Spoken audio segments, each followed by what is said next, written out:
Selamat malam juga ya. Ya, kita mau sampaikan di luar Tuhan Yesus tidak ada keselamatan. Kita akan buktikan malam ini Yesus itu adalah satu-satunya jalan keselamatan. Di luar Tuhan Yesus tidak ada keselamatan. Ya, sebenarnya diskusi ini sudah pernah kita bahas dengan Pak Ustadz Yusuf PI, tapi kita akan selesaikan diskusi ini hari ini, teman-teman. Karena apa? Beberapa kali diskusi kita itu tidak ada poinnya. Selalu terputus. Nah, sekarang kita akan selesaikan konsep keselamatan dengan Pak Ustadz Yusuf PI. Bicara tentang keselamatan, di dalam iman Kristen jelas sekali, teman-teman. Kalau kita mau selamat, berulang kali saya sampaikan, ya cuma Tuhan Yesus yang bisa menyelamatkan kita. Tidak ada yang lain. Kalau kita mau selamat, ya kita harus percaya kalau Tuhan Yesus itu adalah jalan keselamatan itu sendiri. Yohanes 14 ayat yang ke-6, akulah jalan dan kebenaran dan hidup, tidak ada seorang pun yang dapat sampai kepada Bapa kalau tidak melalui aku. Dan cuma Tuhan Yesus satu-satunya yang berani bilang itu. Itu yang pertama. Dan yang kedua, teman-teman, dengan cara apa kita bisa memperoleh keselamatan? Roma 10 ayat yang ke-9, jika dengan mulutmu kamu mengaku bahwa Yesus adalah Tuhan dan Allah telah membangkitkan Dia dari antara orang mati, maka kamu akan diselamatkan. Tapi tidak berhenti di situ. Karena apa? Iman tanpa perbuatan hakikatnya mati. Nah, ketika kita sudah percaya Yesus itu adalah Tuhan dan Juru Selamat, maka kita harus hidup seturut dan sekehendak dengan firman Tuhan. Karena apa? Iman tanpa perbuatan hakikatnya mati. Nah, sekarang yang jadi pertanyaan dari saudara-saudara kita, kenapa firman itu harus mengambil rupa manusia dan harus mati terkutuk di dalam Galatia 3 ayat yang ke-13 untuk menghapus kutuk dosa? Yohanes 3 ayat 16 jawabannya, karena begitu besar kasih Allah akan dunia ini sehingga Ia mengaruniakan anaknya yang tunggal supaya setiap orang yang percaya itu tidak binasa melainkan beroleh hidup yang kekal. Karena begitu besar kasih Tuhan terhadap kita, maka Ia mau mati di kayu salib, mati terkutuk di kayu salib di dalam Galatia 3 ayat yang ke-13 untuk menghapus kutuk dosa, supaya kita sebagai orang yang diciptakan menurut gambar dan rupa Allah, bahkan hampir sama dengan Allah, tidak mati di dalam kebinasaan, melainkan beroleh hidup yang kekal. Maka dari itu 1 Korintus 6 ayat yang ke-20, Tuhan Yesus menghapus dosa kita dengan darahnya yang mahal. Jadi kalau kita bicara konsep keselamatan di dalam iman Kristen, jelas melalui Tuhan Yesus jalan keselamatan itu. Nah, pertanyaannya lagi, apakah Kristen itu menyelamatkan di dalam iman kami? Kristen tidak menyelamatkan di dalam iman kami. Agama itu tidak menyelamatkan di dalam iman Kristen. Kenapa? Kristen itu artinya adalah pengikut Kristus. Nah, yang menyelamatkan itu seperti yang saya sampaikan tadi, Roma 10 ayat yang ke-9, jika dengan mulutmu kamu mengaku bahwa Yesus adalah Tuhan dan Allah telah membangkitkan Dia dari antara orang mati, maka kamu akan diselamatkan. Jadi agama tidak menyelamatkan di dalam iman kami, karena Kristen itu artinya adalah pengikut Kristus. Yang menyelamatkan itu ketika kita percaya Yesus itu adalah Tuhan. Ya, teman-teman ya. Nah, jadi poinnya, kenapa Sang Firman itu harus mengambil rupa manusia? Karena seperti yang saya sampaikan tadi, yang diselamatkan itu adalah manusia yang diciptakan menurut gambar dan rupa Allah di dalam Kejadian 1 ayat 26 sampai dengan 27, Mazmur 8 ayat yang ke-20 bahkan hampir sama dengan Allah. Nah, maka yang menyelamatkan itu harus manusia dengan catatan manusia yang tidak berdosa. Maka dari itu Sang Firman itu mengambil rupa manusia untuk menghapus kutuk dosa, supaya kita tidak mati di dalam kebinasaan, melainkan beroleh hidup yang kekal. Nah, buat teman-teman Kristen, saat mata memandang, saya mohon bantuannya, kencengin tap-tap layarnya, dibagikan live-nya teman-teman, supaya apa? Supaya room kita kuat, room kita tidak gampang kena pelanggaran, karena kita tidak menggunakan VPN yang berbayar ya teman-teman ya. Gitu. Dikencengin tap-tap layarnya, lop-lop oranye diisi supaya room kita aman. Silakan Pak Ustadz Yusuf PI. Oke.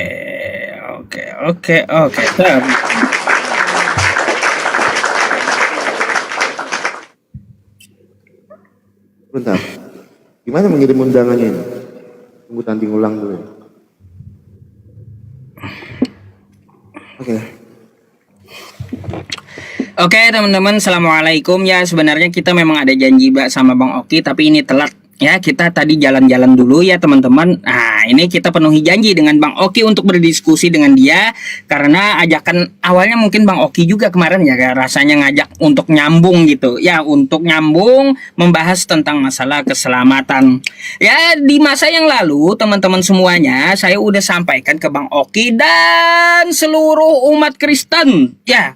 Apa yang saya sampaikan? Bahwa Nabi Muhammad adalah jalan, kebenaran, dan hidup. Tidak akan sampai kepada Tuhan semesta alam tanpa melalui Nabi Muhammad. Ya. Nah, apakah berdasarkan dalil? Ya jelas dong ya. Makanya ikuti Nabi Muhammad agar selamat ya. Dalilnya di mana? Nabi Muhammad itu adalah jalan. Quran surah Al-An'am ayat 153. Wa anna hadza sirati mustaqiman fattabi'u. Inilah jalanku ya, jalan Nabi Muhammad. Kalau kita lihat tafsirnya ya teman-teman, Nabi Muhammad membuat beberapa garis di tanah. Nah inilah jalanku kata Nabi Muhammad ya. Dia adalah jalan itu sendiri untuk menuju Tuhan semesta alam. Terus Quran surah Ali Imran ayat 31. Qul in kuntum tuhibbunallah fattabi'uni yuhibbukumullah. Apabila kamu mencintai Allah maka ikutilah jalan Nabi Muhammad ya. Nah, tuh. Yang dimaksud jalan adalah sunnahnya. Jadi Nabi Muhammad itu adalah jalan juga Bang Oki ya. Terus apakah Nabi Muhammad itu kebenaran? Mari kita buka di dalam Quran surah Muhammad ayat kedua. Nuzila ala Muhammadin wa huwal haqqu mir rabbihim. Apa yang diturunkan oleh Tuhan semesta alam kepada Nabi Muhammad itu adalah kebenaran. Terus Quran surah Al-Baqarah ayat 119 ya. Wa ma arsalnaka illa bil haqq. Di situ dikatakan, aku tidak mengutus engkau ya Muhammad kecuali dengan kebenaran. Ya, terus apakah Nabi Muhammad juga menjamin hidup yang kekal? Dapat kita lihat di riwayat hadis Bukhari ya. Kullu ummati yadkhulunal jannah illa man aba. Semua umatku akan hidup kekal, akan masuk surga. Illa man aba, kecuali yang enggan. Itu Bang Oki penjelasan saya tentang masalah Nabi Muhammad adalah jalan kebenaran dan hidup. Tidak akan sampai kepada Tuhan semesta alam ya tanpa melalui Nabi Muhammad Sallallahu Alaihi Wasallam. Berkaitannya teman-teman semuanya, kalau kita pengen selamat ya ikuti dulu nabinya, yang benar dulu nabinya gitu ya. Yang benar nabinya ya kita ikuti, terus yang ajarannya seperti apa kita ikuti, kan kayak gitu. Agar kita menuju keselamatan. Nabi Muhammad mudah kok, sudah tunjukkan keselamatan itu kepada kita seperti apa. Kata Nabi Muhammad ya, barang siapa nih ya, dia mengucapkan di akhir kalamnya la ilaha illallah, dakhalal jannah, dia masuk surga. Kayak gitu aja Bang Oki. Mudah kali gitu, kagak perlu repot-repot seperti di tempat Bang Oki kan kayak gitu ya. Ya jadi seperti itu ya teman-teman semuanya. Banyak kok ya keselamatan di dalam Al-Quran itu bertaburan juga ayatnya. Allah juga menyelamatkan orang bertakwa juga ada ya. Quran surah Ali Imran ayat 72 tuh ya. Summa nunajjil ladzina taqaw wa nadzaru dzalimina fiha jisiyya. Di situ dikatakan Allah menyelamatkan orang bertakwa dan membiarkan orang kafir. Jadi ya kagak perlu repot-repot, kagak perlu ragu-ragu. Mari kita beriman kepada Tuhan semesta alam yang menciptakan alam ini ya dengan cara yaitu mengikuti Rasulullah Shallallahu Alaihi Wasallam. Karena hanya ada dua teman-teman ya, hanya ada dua ya.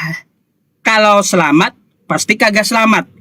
Kalaunya ada kebenaran, pasti ada kesesatan. Nabi Muhammad diutus dengan kebenaran, berarti yang tidak mengikuti Nabi Muhammad, maka dia mengikuti kesesatan. Oke? Barang siapa tidak mengikuti Nabi Muhammad, artinya di zaman sekarang dia mengikuti kesesatan dan tidak akan selamat. Jadi seperti itu Bang Oki, prolog opening dari saya. Silakan, mungkin Anda mau menekankan keagamaan Anda sekalian bertanya atau menampilkan data, silakan.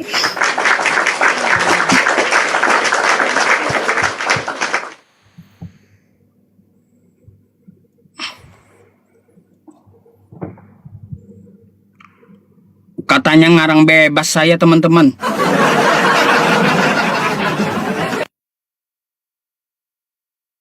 Teman-teman Kristen, saya akan tegaskan ya. Ya, kalau bicara jalan dan kebenaran dan hidup, kami orang Kristen itu tidak perlu potong-potong ayat, tidak perlu lari ayat sana, ayat sini, untuk menyatakan Yesus itu adalah satu-satunya jalan dan kebenaran dan hidup. Di luar Tuhan Yesus tidak ada keselamatan. Letter Lex Yohanes 14 ayat yang ke-6. Kami tidak butuh comot sana comot sini untuk menyatakan Yesus itu adalah jalan dan kebenaran dan hidup. Letter Lex Yohanes 14 ayat yang ke-6. Itu yang pertama. Dan yang kedua, di dalam iman kami, kata Pak Ustadz Yusuf tadi, tidak usah repot-repot untuk masuk surga itu, langsung aja dia masuk surga. Itu narasi Pak Ustadz Yusuf. Pak, di dalam iman kami itu malah tidak repot, Pak. Syaratnya apa, Pak? Yang pertama, Roma 10 ayat yang ke-9. Jika dengan mulutmu kamu mengaku bahwa Yesus adalah Tuhan dan Allah telah membangkitkan dia dari antara orang mati, maka kamu akan diselamatkan. Tapi tidak berhenti di situ. Yakobus 4 ayat yang ke-12. Iman tanpa perbuatan hakikatnya mati. Nah, di dalam iman kami, Pak, sudah tidak perlu lagi, Pak, namanya ditimbang-timbang amal dan kebaikannya, tidak ada. Tidak repot, Pak, di dalam iman kami, Pak. Kami tidak ada timbangan-timbangan itu, Pak. Menimbang amal kebaikan, amal keburukan. Tidak repot di dalam iman Kristen, Pak. Percaya kepada Yesus dan hidup seturut dan sekendak dengan firman Tuhan, maka kamu tidak akan mati di dalam kebinasaan, maka kamu akan beroleh hidup yang kekal. Ya, jadi enak di dalam iman Kristen. Yang penting kita mau hidup seturut dan sekendak dengan firman Tuhan. Nah, jangan disalahpahami juga. Ketika kita sudah mengaku Yesus itu adalah Tuhan dan Juru Selamat, terus kita boleh hidup seenaknya, kita mabok, berzina, yaitu kita tidak akan diselamatkan. Karena apa? Kita tidak hidup seturut dan sekendak dengan firman Tuhan. Karena apa yang saya tekankan tadi? Yakobus 4 ayat yang ke-12. Iman tanpa perbuatan hakikatnya mati. Itu tidak akan diselamatkan di dalam iman kami. Ketika kita beriman, kita harus hidup seturut dan sekendak dengan firman Tuhan. Oke, saya mau tanggapi apa yang menjadi pernyataan Pak Ustadz Yusuf. Pak Ustadz tadi sampaikan kalau ada kebenaran pasti ada kesesatan. Nah, kita harus cari tahu dulu yang membuat tersesat ini siapa?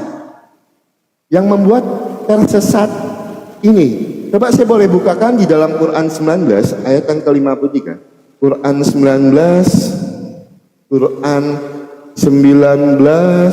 ayat yang ke-53.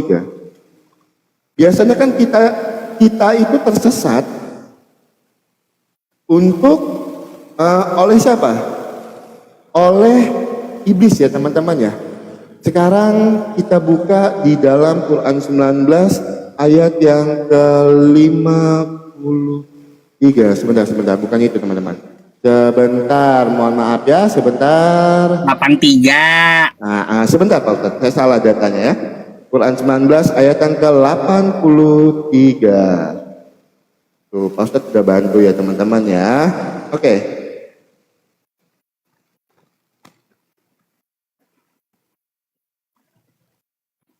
Quran 19 ayat yang ke-83. Tidaklah engkau memperhatikan bahwa kami telah mengutus setan-setan kepada orang-orang kafir untuk benar-benar menggoda mereka berbuat maksiat. Nah, yang menggoda kita itu siapa? Setan. Setan itu ternyata diutus oleh siapa? Nah, siapa yang membuat kita berdosa? Itu yang pertama.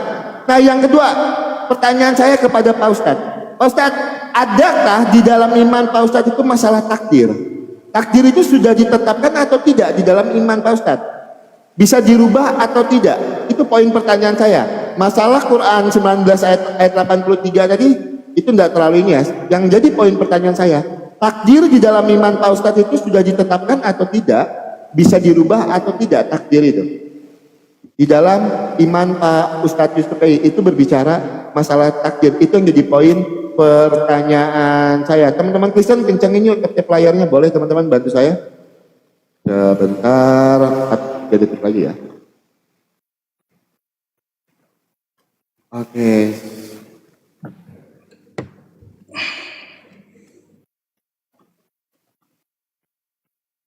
Mana ya? Silakan Pak.